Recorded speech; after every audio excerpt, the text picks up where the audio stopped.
Hey, how are you doing? I hope everybody's doing well. I know this difficult time right now, everybody's locked up, and I'm hoping that you're staying safe. We all have to follow the safest precautions for you and your family, so hope you're following those. This brings us to the reason that we're doing these videos. A lot of the instructors in the Chuck Norris system have been trying to help each other, provide more information to you guys to keep you motivated. It's difficult training at home. It's hard to stay motivated. We're hoping by giving different instructors, it'll help you get a bigger insight and see what you're a part of, even when you're just locked up at home for this little bit of time. Originally, what I'll be teaching is what I was going to be teaching at the convention this year. It's being rescheduled because of our situation in our country and in our world.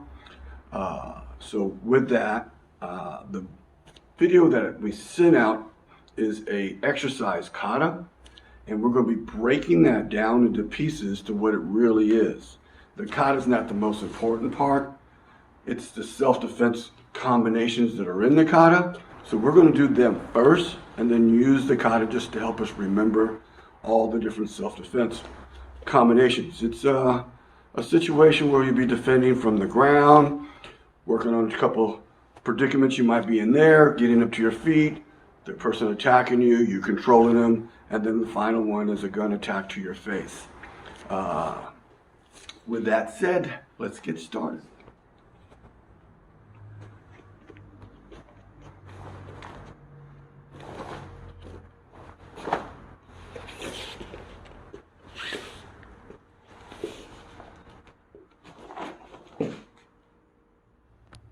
Okay, I just want to touch base a little bit more on the rescheduling of this year's convention, ITC. It's rescheduled till next year, but we will be doing a cool virtual one that everybody can take advantage of, and we got a few different people doing seminars for that. I'll be doing a whole different one for that, another 30-minute seminar that you can be a part of on that ITC virtual, with more information coming out on that real soon. So what I'm going to be doing first is covering the first moves of the kata, the exercise kata. It involves a person being on top of you, on top of your chest, which is often referred to as a person's being in the mount on you. But before I get into that, I want to go through a couple of little exercises that you should be able to use to make you stronger, to be able to do the moves more effectively. The first one is making sure that you know, and this is on your first degree black belt test as well, how to do a shoulder walk, where you're going to be learning to move with your shoulders as quickly as you can, moving up the direction that your head is at. So you're going upward on the floor. You use your shoulders to crawl and your legs to push, and you climb real fast. As an exercise, you could do this across the room, a few feet, or all the way across a good ways.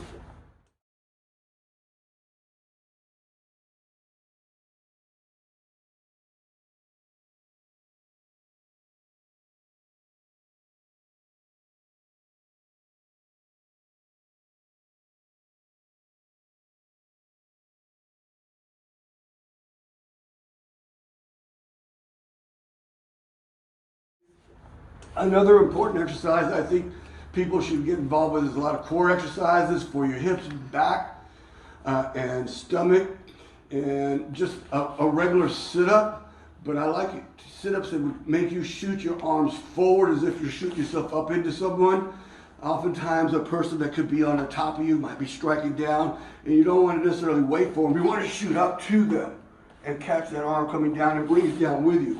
So sit-ups involve you to shoot forward through a series of exercises of this nature, where you spring off the floor, a set of 20 of those, and then one more where you work on going the other direction, a hip raise, where you use your hips to get stronger, coming up, popping off the floor. Sometimes you can put those two together, hip raise, arm raise, hip raise, arm raise, hip raise, arm raise, and then a shoulder walk.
So now, after you've done a few warm-ups of that nature and twisting motions to get yourself warmed up, we're going to work on the situation you're in.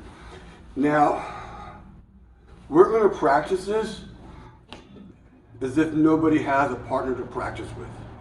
I know some of you might have a brother or a sister or a friend or a family member at home that you can practice with, but I think that's great, but I think most of us don't. And so one of the things we're going to have to capitalize off of is one of the skills a martial artist has, is his ability to visualize. He has to see the situation, he has to believe he's in the situation, he has to respond as if he's in that situation. So the strength of your mind is your most powerful weapon. That goes for everything. It's your attitude and the repetition of seeing yourself overcoming every obstacle. And this obstacle is just us being by ourselves, trained as if we're with somebody attacking us. I need you to imagine that you're on your back and you're starting from the worst situation. They're not just on your body, but they actually have their knees underneath your elbows, which is the worst place to get caught at in a mount. Because one of the things you're going to try to do is break their balance so that you can catch an arm. When they're up this high, your hips don't have the power to knock him forward necessarily. So he's in his power position where he can strike down at you. He's way up here doing different types of hits or taking advantage of different types of reaches that you might try to do to push you off so he can capture a limb and do some sort of leveraging on your arms and your body and your neck. So you have to be very careful, and we need to get him out of this power position. That's where that little exercise earlier of the shoulder walk is really important, of going out. Now, one of the things we can do in that we're doing self-defense and not sport is strike more. And one of the strikes that could help you is just a hard strike into their groin area. Now, if they're pounding down, one of the things you'll have to do is cover up your shield. We have helmets, just like you would do when you're standing. If someone's doing wild swings at you, where you helmet through here, or your shield through here, in different positions. All these are important. And you would use this to cover up your face and use the tips of your elbows to strike into their hands to try to do damage if they start pounding. Also, don't reach out, because that's when they grab an arm. And now they have control of you. So you keep things in tight. From this down position, you're going to also, from the strike to the groin, I need you to drive your elbows into their knees, into their thighs that are right here. And start working your way up so you can get these elbows down and their knees down. And you're in your here. So now we're going to be here in position. Now we got them down into our chest, and now our leverage of our body can break their balance, and you have an opportunity to grab one of their arms. Now, I'll turn this way. In this position, you want to be preparing yourself for trapping this one left side. If you're right-handed, that's fine. Whatever side works best, most of us work this side here first. So we're going to use their position of their legs. Their knees are here. Your feet are on the inside. You're going to need to put one foot on the outside to keep this from going out. We don't want them to be able to snap that leg out or to snap this arm out and stop their ability to get flipped over. So you're going to put one leg over. One leg over their leg, trap that ankle in. Now from this position, you're going to bump to shoot them forward to get their hands to go down to the ground. The moment that hand goes on the ground, this one's going to shoot over and catch that arm and hook. Now the way we hook, the way I teach that hook, is very similar to the way we do it when we're standing. And we might crash, and we're going to come over, and we're going to catch that arm. Let me get a noodle real quick. So this arm's here, we're going to go over the top, and we're going to run around, and we're going to grab as much as we can above the elbow. Through here. This keeps from the arm from being able to pull out. If you grab below the elbow, they can slip out. When we're in this standing position, it's very easy for that arm to slip loose. If you get it above the elbow, now it's this hinge from the shoulder to the elbow gets stopped compared to when it's straight and they can pull from their shoulder. And this stops that hinge from going back. So we want to try to do as much as possible the same thing here so they can't pull it out and re-brace that arm out. So from this position, it goes here and it gets caught into this. So we got this whole side of that body trapped in. And you can't move out. So we bump and we secure. This arm's going to go across the waist, and now we're going to drive. We're going to drive and roll to the shoulder, make this hip, make this arm go across to the 45. And we're going to flip them over, and we're going to ride right onto the top to this base position. The base position is to drop your butt back and move away from their body and brace them down. Elbows inside the thighs as much as possible. Hands on the belt or their stomach and their chest. So when they try to come up to you, to try to grab you and pull you down and get you into a clinch, you can stop them from trying to reach forward. The hands on the knees makes you sensitive to if they try to shrimp. You can either move it over or block it off. From that position, you can do more strikes to their body. Where you're here, and you have control. What we're going to do from this position is shoot one leg back, pop to one knee, snap up, hands out, stomp down, and move back. So all together, we're here. They're up high on us, snap down, trap foot, trap arm, bump over, drop to our knees, control, shoot back, raise up, stomp down, move away.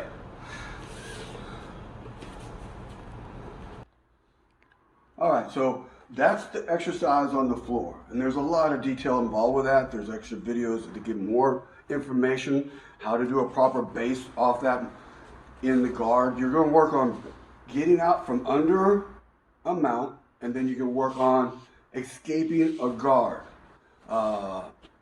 Get follow-up information on those things. There's a lot of what-ifs that are involved. Practice if the what-ifs are happening to you on the ground. Practice when you get the opportunity to get back into the school with a partner that's going to challenge you so that you expand what you have to know how to do. If he moves up, if he moves down, if he braces wide, he braces short. If he's bigger than you, shorter than you, stronger than you. If you slip, if you trip over your own feet. If there's a mistake of opportunity for you, if there's a mistake and opportunity for him, how do you correct that? That's why it's so important to practice and adapt to different situations within that same predicament. And that only can be done with a lot of practice with you and different people, not just the same one. So in your mind, visualize what could happen, where you need to go to adjust. There's a lot of information Mr. Dunn puts out on the different exact things that could happen. Whole half-hour series on just one little position from the mount, on the guard. But this is just an exercise to remind you to learn it. All these little elements are on your black belt test. The shoulder walk, how to get out from underneath a mount, how to escape a guard, what to do when a person shrimps on you when you're in your guard, how do you take a side guard position with him, how do you get up on your feet. We're also on the next episode of this, we're going to work on the person that's on the ground, how he needs to get up and attack you. We're going to follow up with the next attack. What I'd like to do now is take that part that we just finished practicing on the floor and put it into the kata. My beliefs is that kata wasn't supposed to teach you self-defense. It was to help you remember to practice the self-defense.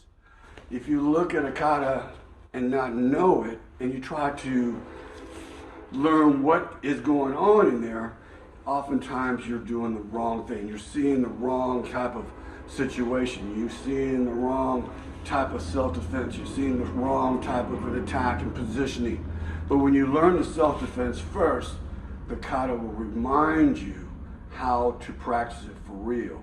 It's just a reminder of what to do with real partners. It later became art form in itself, and exact positionings and grading of how you do something in the air against elements. They're not even there, but you have to imagine they are. I need you to think of what you're really doing that we just finished practicing while we're up in these standing positions. So in the beginning of the kata, you'll start from a ready stance, and you'll see this position that I remember it being done in another kata called Rohai. Now, I'm not saying Rohai does this, but I took my floor situation and copied that kata. The kata is going to be very traditional, but as reminders of how you're going to need to do it for real and how flexible it needs to be. The kata is not to be done literally. You can't make this literally work. It reminds you the situation and how you have to adapt. So the more kata you know, the more adaptations you have to different situations in that same predicament. So let's get into the kata itself, or I don't even like to call it a kata as much as an exercise kata. All right, so it's nothing that you have to memorize. It's not on anybody's test. It was just an example of how kata was developed. So we take what we did on the floor and put it into a standing position. So I'll go through the first little part of it, and then we'll break it down so you can learn how to do it. So from the ready stance.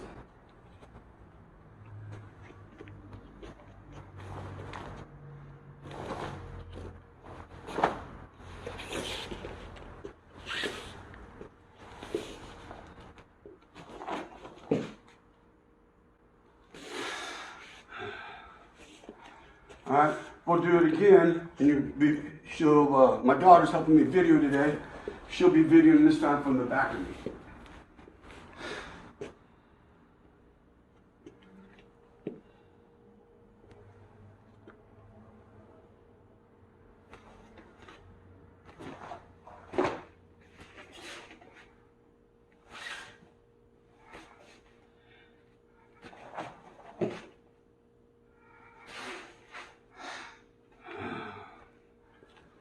Alright, so let's go through these pieces. If you remember when you were on the ground, we did a move where we popped him up to make him shoot his hands forward. And we had to shoot our arm over in between his arms, and what we tell the kids, shark bite. Trap that arm. It's a term that the Gracies use in their children's program, which works great for everybody. This arm looking like a big bite where you trap underneath yours and you trap their arm here. Well, you want to shoot up and you're trapping as you bring it down, and you're coming down and you're going to be turning them. This is where you already braced your foot. You bumped them up with your hips. This is the knee coming up. So this is the bump where they're going over you, shooting your arms to catch, and then throwing them over. Once you hear we were in this V position on the floor, basing out, moving away from them, you want to keep your posture up. Don't lean up. And we use our elbows to control him. And we push down on the knees. Then we do a front stomp kick. This is a kick like a front kick, but it's done with the heel going down. So from the beginning, one hand going high, one going low. This could be protecting here, pushing the knee down, holding the hip. This one coming up. And this is going to the hip as you trap so that you can lift and throw. So we punch to illustrate that. Step over, move in, bring the elbows in. Slow push down, drop back into your forward stance, keeping posture. Front stomp kick, and then we stop right there. So this is today's lesson. This is the first part of that kata. If you watch the whole video, you can see there's even more and more situations. The beauty of this is it could be one person. When you later get a partner and you practice it on the ground, it could be that one person attacking you from one thing to the next thing to the next thing to the next thing. He may not give up. He doesn't want to give up. And he gets frustrated and he goes to a weapon on the end. Or it could be in two people. You take him down and another one comes in. It could be as many as even 3 people attacking you, one right after the other. So it's as alive as you make it. So hopefully you enjoy this and it gives you something to train on and expand your learning on not just the self-defense that's involved in our Chuck Norris system, but something about our history of how kata's developed, and still enjoy traditional karate tied together with realistic self-defense.